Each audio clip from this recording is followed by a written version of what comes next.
Chapter 1. The Collapse of Pride. The dark expanse of the galaxy was endless, its stars twinkling like distant whispers of forgotten legends.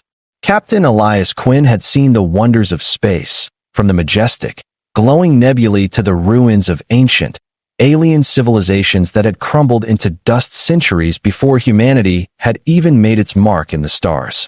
Yet nothing he had encountered had prepared him for the sight he was witnessing now. His ship, the Vanguard, drifted silently in orbit around a small, unnamed planet, an insignificant rock at the edge of a forgotten system. On the surface, there had been signs of life of a civilization, perhaps once great, that had long since faded away. The air was thin, the terrain barren, but there were ruins, structures that still stood despite the passage of time, markers of a civilization that had fallen into oblivion. Elias stood in the command center of his ship, staring out at the desolate planet through the viewport. The crew had been tasked with gathering data from the surface, mapping out the area, and investigating what remained of the structures. It was an unremarkable mission routine, but there was something about the planet that intrigued him. The ruins felt different, not just abandoned but forgotten, as though they were meant to be left alone, untouched by time. The more Elias thought about it, the more he felt a sense of foreboding, a subtle unease that nagged at the back of his mind. "Captain, we've found something," came the voice of Lieutenant Mara Voss, his second in command. Elias turned to face her, her dark eyes focused intently on the data coming through on the screen. "Another ruin?" Elias asked, his voice tinged with mild curiosity. "Not quite," Mara replied, her tone uncertain. "It's different. There's a structure beneath the surface, hidden in the caverns. And it's not like anything we've seen before. The energy signatures are strange, almost alien." She hesitated, her fingers dancing over the console. "It seems like it's still active." Elias felt a strange chill run down his spine. "Active?" He stepped forward, his eyes narrowing. "How is that possible? The planet's supposed to be abandoned." "I don't know, sir," Mara answered. "But it's worth investigating. We can't ignore it. The structure could hold valuable information. Or something more." "All right," Elias said, straightening his uniform. "Prepare a team. We're going down." The Vanguard descended into the planet's atmosphere, cutting through the clouds like a sharp blade. The planet's surface was rocky, barren, and filled with craters.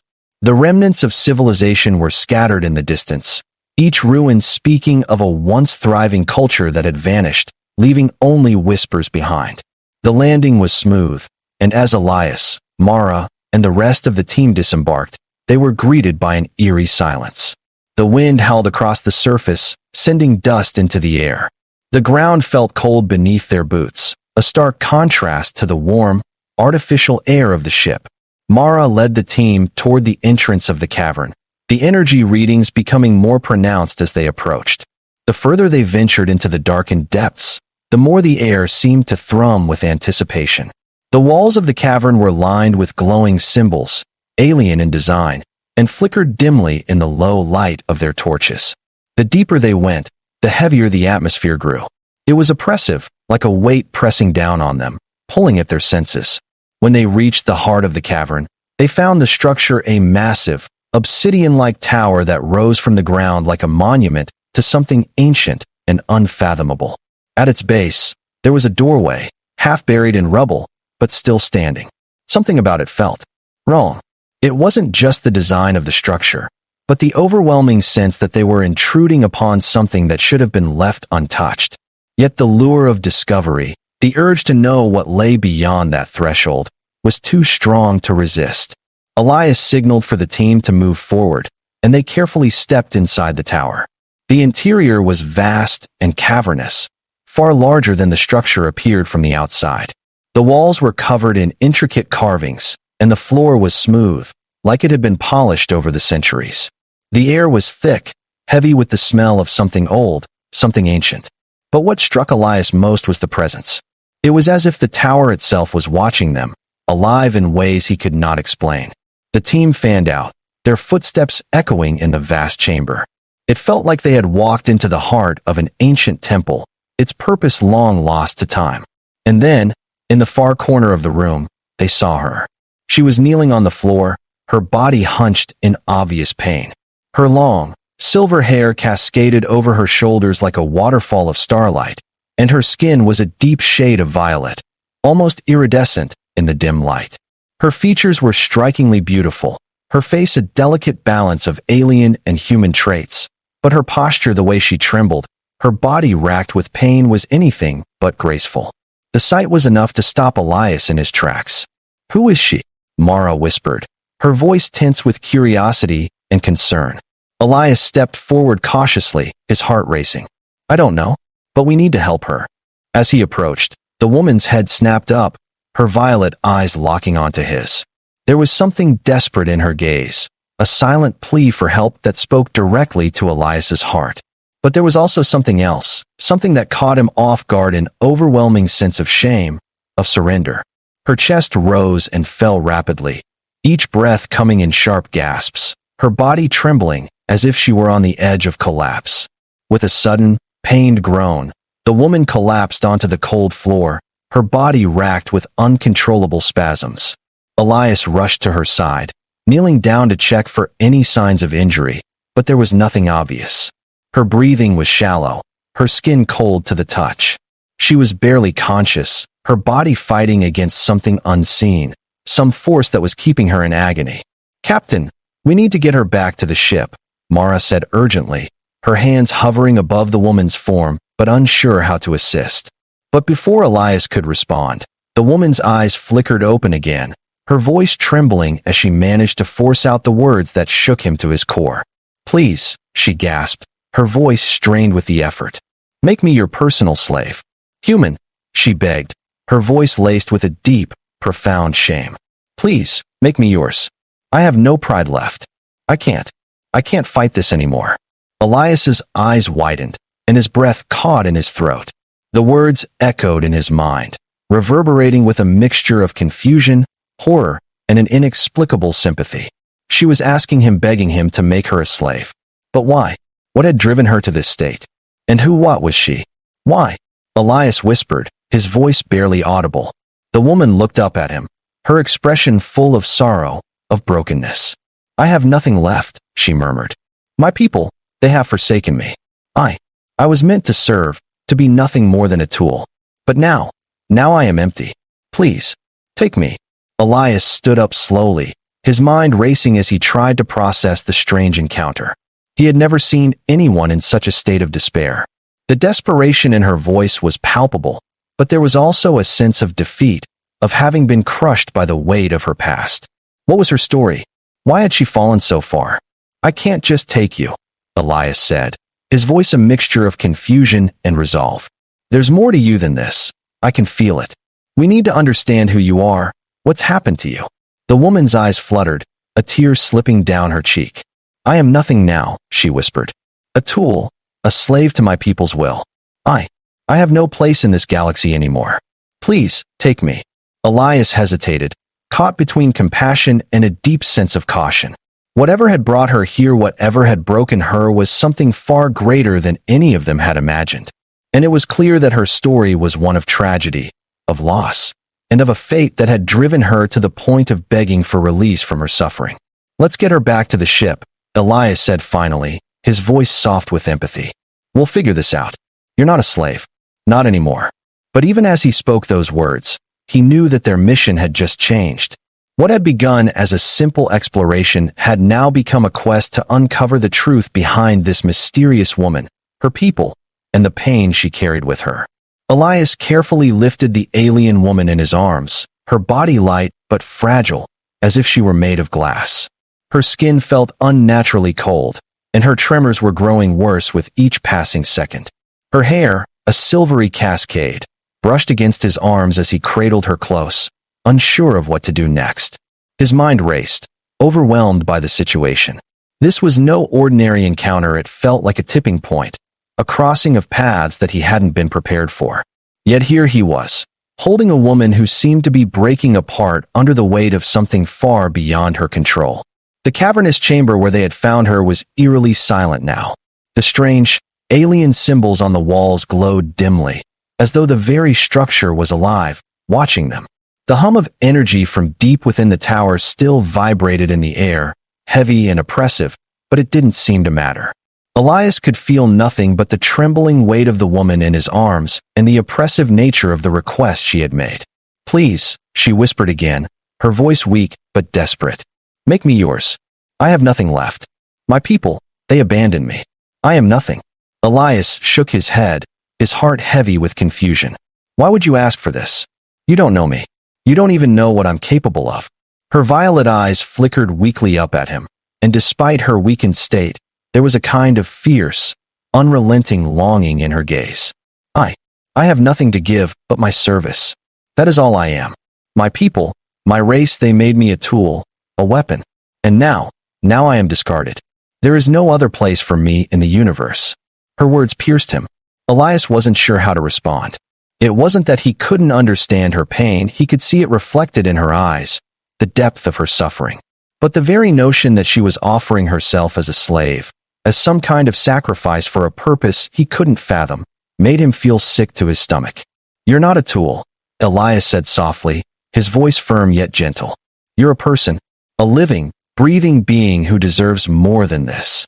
She winced, another wave of pain radiating through her, and she gasped, clutching at her chest as her body shook violently.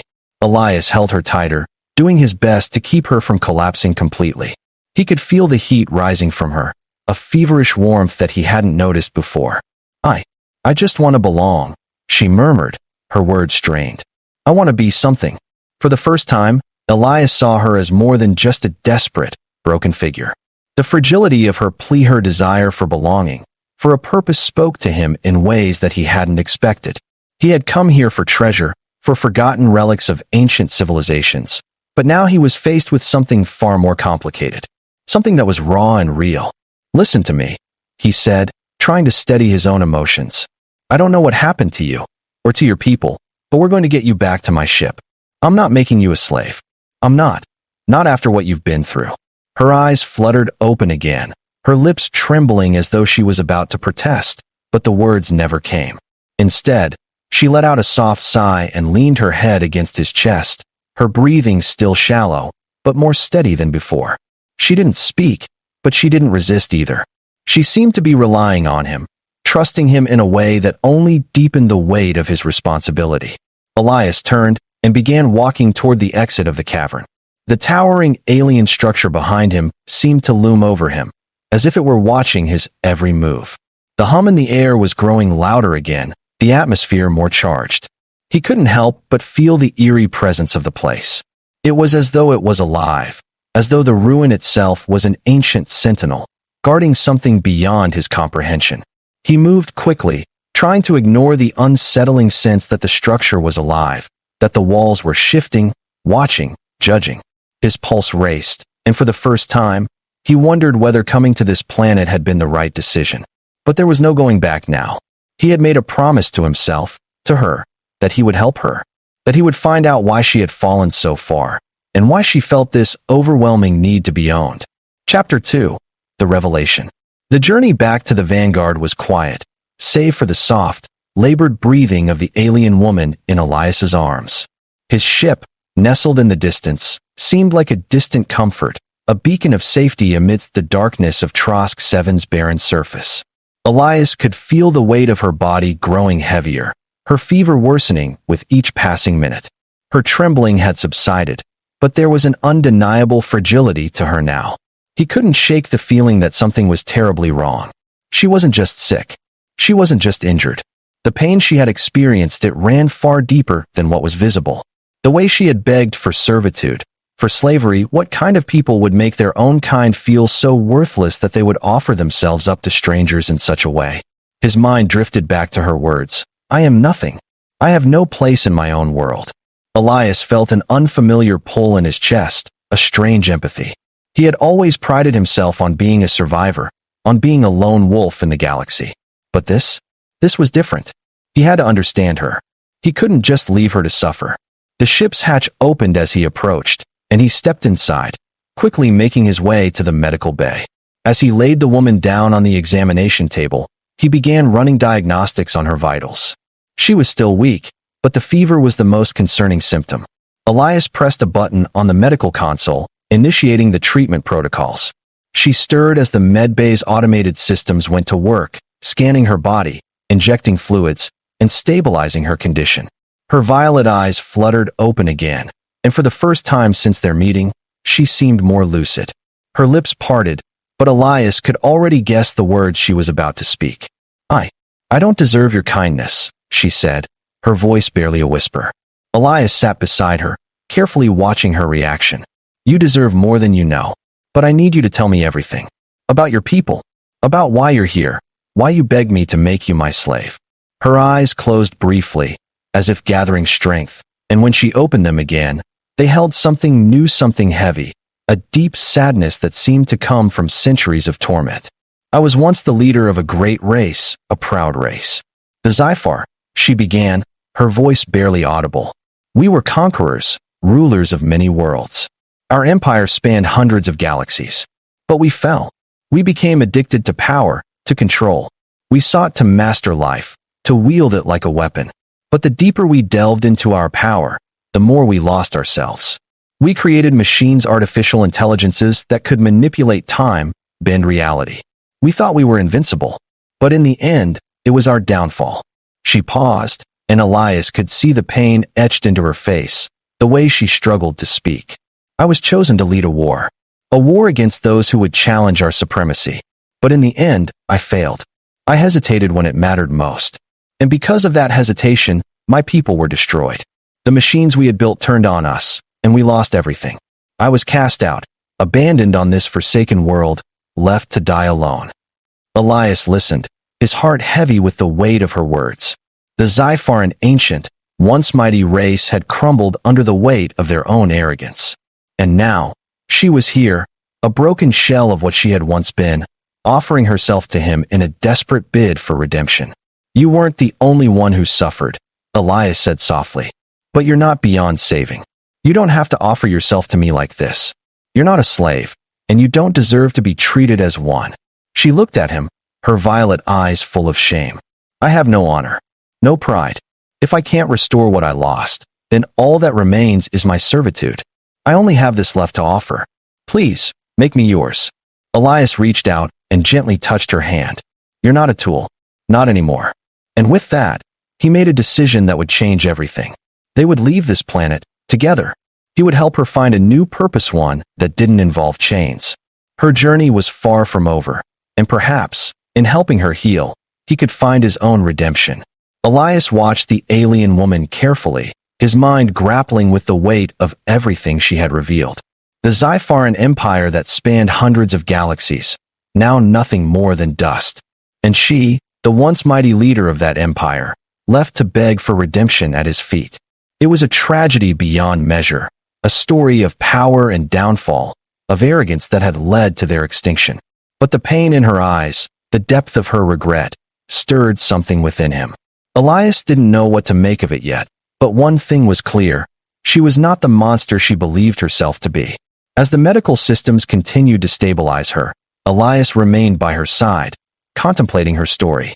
He had always prided himself on being a survivor, a lone wolf in a galaxy full of chaos. But this encounter had shaken something deep within him. He had dealt with many alien species, many individuals who had their own complicated histories, but this was different. She wasn't just broken. She was an embodiment of a fallen empire, a fallen dream. Can I ask you something? Elias asked, breaking the silence. He wasn't sure why, but there was something about her that made him want to understand, to dig deeper into the past she carried. She nodded weakly, her gaze meeting his, though her expression was still heavy with shame. What happened to the rest of your people? Did anyone survive? Elias asked, his voice soft but filled with genuine curiosity. Her lips trembled as she closed her eyes. No, she whispered. There are no survivors. The Zyphar were once a great and proud race. But we allowed our hunger for power to consume us. We built the machines that destroyed us. We wanted immortality, control over everything, even the fabric of time itself. But when we reached the pinnacle, when we had everything we ever wanted, we realized it was a hollow victory. The machines we created turned against us, and they wiped us out, one by one. She paused, and Elias could hear the pain in her voice as she continued. The war I led, It was supposed to unite the last of the Zyphar, to give us a final chance to rebuild. But I failed. I hesitated when it mattered most, and the consequences of my failure were too great. I lost everything. The Zyphar fell because of me. And now I am all that remains. Her words hung in the air like a weight that neither of them could escape. Elias didn't know how to respond. How could he possibly understand the magnitude of her loss, the depth of her guilt? But what struck him was her vulnerability. In that moment, she was no longer the powerful, proud leader of an empire. She was simply a woman, broken and lost, trying to make sense of a past that was beyond her control. Elias took a deep breath, standing up slowly and walking over to a nearby console. He needed time to process all of this, to make sense of it. But even as he stared at the data coming in from the ship's scanners, his mind kept returning to her, to the woman who had been shattered by the weight of her past. She had offered herself to him, a slave, a tool to be used, but that wasn't who she was. Not anymore. We can't change the past, Elias said quietly, his voice firm with newfound resolve. But we can choose what happens next. She lifted her head slightly, her eyes flickering toward him, her voice hoarse. What do you mean? I have nothing left to give. My people are gone. I failed them. I failed everything. Elias turned back to face her, his expression determined. You've lost a lot, but that doesn't mean you have to be lost. You don't have to be anyone's slave. You're not the sum of your failures, and you're not defined by the mistakes of your past. He walked over and gently took her hand, offering her a reassuring smile. You've got more in you than that. You can still find a purpose. And if you're willing to fight for it, I'll help you find it. For the first time since he had found her, the woman's eyes softened, the hardness in her expression easing just a little. There was still shame in her gaze, but now there was something else, a flicker of hope. I don't deserve your help, she whispered, but her voice no longer carried the same heavy resignation. But I want to try. I want to believe you. Elias nodded. Then that's a start. Let's see where we can go from here. As he helped her sit up, he couldn't shake the feeling that this was just the beginning. There was so much more to uncover, so much more to this story. But for the first time, Elias felt like he wasn't just saving someone. He was helping them save themselves. And that, he realized, was what she needed most. Chapter 3, The Unraveling Truth. Days passed, and the woman, whose name Elias had learned was Kilera, began to regain some strength. She still had moments of weakness, her body fragile and scarred, but her spirit was slowly mending. Elias had done his best to care for her, providing her with food, rest, and medical attention. But there was a lingering question that weighed heavily on him. Her past, her people, the weapon that had been activated deep within the core of the planet. He couldn't shake the feeling that they hadn't uncovered the full truth yet. Kilera had begun to open up more, sharing bits and pieces of her past as she recovered. But there was always a hesitation in her words, a guardedness, as though some part of her was afraid to reveal too much. Elias couldn't blame her. Her race had been consumed by their own ambition, and the failure of the Zyphar Empire seemed to haunt her every thought. She had been exiled, abandoned on a forgotten world, and left to suffer alone. But now, with her strength returning, Elias could see the resolve in her eyes. She was ready to face what had happened, to confront the ghosts of her past. One evening, as they sat together in the small mess hall of the Vanguard, Elias decided it was time to press further. Kilera, he said gently, his voice calm. You've told me a lot about your people, but I still don't understand. What exactly did they create? This weapon, what is it? Her eyes flickered with something darker, a shadow that passed across her face. She took a long sip from her drink, her hands trembling slightly. The Zyphar created the weapon to transcend death, she said slowly, her voice low and strained. It was not just a weapon of destruction, it was a tool for control. We thought we could master time itself, manipulate reality, bend it to our will. The machines we created were supposed to make us gods. But the more we used them, the more we relied on them, the more they began to control us. She paused, her breath shaky as if recalling the horrors of her past. The weapon was not just a machine. It was a sentient entity, something far beyond our understanding. It was alive. We thought we could control it, harness its power. But it turned on us. It consumed everything we had worked for, destroyed my people, and shattered the empire. Elias listened intently, his heart heavy with the weight of her words. The Zyphar had sought immortality, ultimate control over time itself, and in doing so, they had created something that was beyond their comprehension, something that could never be contained. And now it's here, on this planet, Elias said, his voice almost a whisper. Yes, Hilera replied, her voice trembling. The weapon has been dormant, hidden beneath the surface for centuries. But now it is awakening again. The energy readings I detected before, they were just the beginning. The weapon is stirring, and if it fully awakens, it will have the power to rewrite the very fabric of existence. Elias felt a cold shiver run down his spine. He had always known the dangers of tampering with forces beyond comprehension, but this was something different, something that could destroy everything. We have to stop it, Elias said, his voice steady. We can't let it reach its full potential. Hilera nodded, her eyes filled with both sorrow and determination. You're right, but we can't do it alone. The weapon is beyond anything we can fight. We need to find a way to shut it down before it's too late. Elias stood up, his mind racing with possibilities. They were running out of time, but they couldn't give up now. The galaxy, and perhaps even the very fabric of reality, was at stake. We'll figure it out, he said, his voice firm with resolve. We'll stop this, together. And so, with a newfound sense of purpose, they set their course for the heart of the weapon, determined to uncover the secrets buried deep within the ruins of the Zyphar's lost empire and to stop the awakening force before it was too late. The days that followed were a whirlwind of activity. The vanguard raced toward the coordinates that Hilera had given them, heading toward the heart of the ancient Zyphar weapon, the very source of their downfall. The crew worked tirelessly, gathering all the data they could from the ruins, analyzing the strange energy signatures that had become increasingly volatile. It wasn't just a weapon anymore. It was something far worse, a force of nature, an entity capable of reshaping time itself. Elias couldn't ignore the gnawing feeling of dread that clung to him, the sense that they were walking into something they couldn't fully comprehend. He had been through countless dangerous missions, but this felt different. There was something about Kalara's history, her people's creation, that felt as though it was entwined with the very fabric of the galaxy's fate. If the Zyphar had truly created a sentient weapon, a force capable of altering reality, then no one was safe, not even the stars themselves. Hilera, meanwhile, had become more and more withdrawn as they neared their destination. Her health had improved, physically her fever had broken, and her energy had returned, but there was something darker lurking beneath the surface. Every now and then, Elias would catch her staring out into the stars, her expression filled with sorrow and resignation. He knew she was struggling, fighting her own demons as she came to terms with her past. Her people, her failures, the pain she had caused, it weighed heavily on her. But Elias was determined to help her, to help them both understand the true nature of what had been unleashed. Hilera, Elias called one evening, finding her standing at the observation window, looking out at the approaching planet. I need to know everything. What happens when the weapon fully awakens? How do we stop it?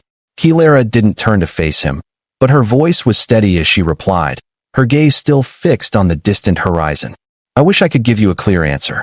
But the truth is, Elias, no one has ever stopped it before. When the Zyphar created it, they did not understand the consequences. They thought they could control it, but they were wrong. The weapon is more than just a machine. It has its own consciousness. It is alive in ways we never imagined. Her voice faltered, and she paused, as though the weight of her own words were too much to bear. And when it awakens fully, when it rises to its full power, it will not just destroy. It will reshape everything. Time, space, reality, it will bend them to its will. It has the power to undo everything, to rewrite the history of the galaxy. It is the ultimate weapon. Elias felt a cold shiver run down his spine. But you said it was dormant. If it's dormant, why are we seeing energy surges? Why are the readings getting stronger? Kalara's expression darkened. Because it is waking. The Zyphar knew this day would come. They left behind the tower, the core, the energy source that powers it all. They built it to withstand time itself, to remain hidden until the right moment. And now that moment has arrived. Elias clenched his jaw. They were running out of time. And what happens when it fully wakes? Destruction, Hilera said quietly, her voice barely audible. It will be the end of everything we know. Chapter 4. The Final Choice. The Vanguard entered the atmosphere of the planet's surface, and the team prepared for their descent into the heart of the Zyphar ruin. The ancient energy signatures were now unmistakable, radiating from the ground like a beacon. They had to act quickly. Every moment was bringing them closer to the full awakening of the weapon. The structure that lay ahead was enormous, far beyond anything Elias had ever seen. It towered above them, an alien monolith that seemed to pierce the sky. The Zyphar had built it with such intricate detail that it looked as though it had been designed by the hand of an ancient god. The walls were covered in strange, glowing symbols, and the air itself crackled with the dormant power of the weapon that lay beneath the surface. As they landed, Elias turned to Kilera, who was standing quietly beside him. Her expression was unreadable, a mixture of fear and resolve. She had come a long way from the broken, pleading woman he had found on Trosk 7. Yet now, with the weight of her people's creation looming before them, she seemed as fragile as ever. "This is it," Elias said, his voice steady but filled with an urgency that matched the growing sense of danger. "This is where we stop it." Kilera nodded, her eyes filled with both sorrow and determination. "It's not going to be easy. But you're right. We can't let it awaken fully. If we do, there will be no stopping it." The team moved quickly, descending into the depths of the ruin. The further they went, the heavier the air became, as though the weight of centuries was pressing down on them. The walls of the structure seemed to close in, their strange symbols glowing brighter as they approached the core, the heart of the weapon. Elias could feel the power emanating from the structure, an almost tangible force that made his skin prickle. As they reached the central chamber, they saw it. The weapon. It was a massive core, suspended in midair by a web of energy, its surface smooth and metallic, but alive with a faint, pulsing light. It hummed with power, the energy crackling through the room, making the air vibrate. The weapon was fully awake now, its power surging through the structure like the heartbeat of a god. "This is it," Mara, one of the crew members, said quietly. "We have to shut it down before it gets any stronger." Elias nodded, his eyes locked on the core. He knew what he had to do. The weapon was not just a machine, it was a living entity, a force of nature that had been bound by the Zyphar's own arrogance.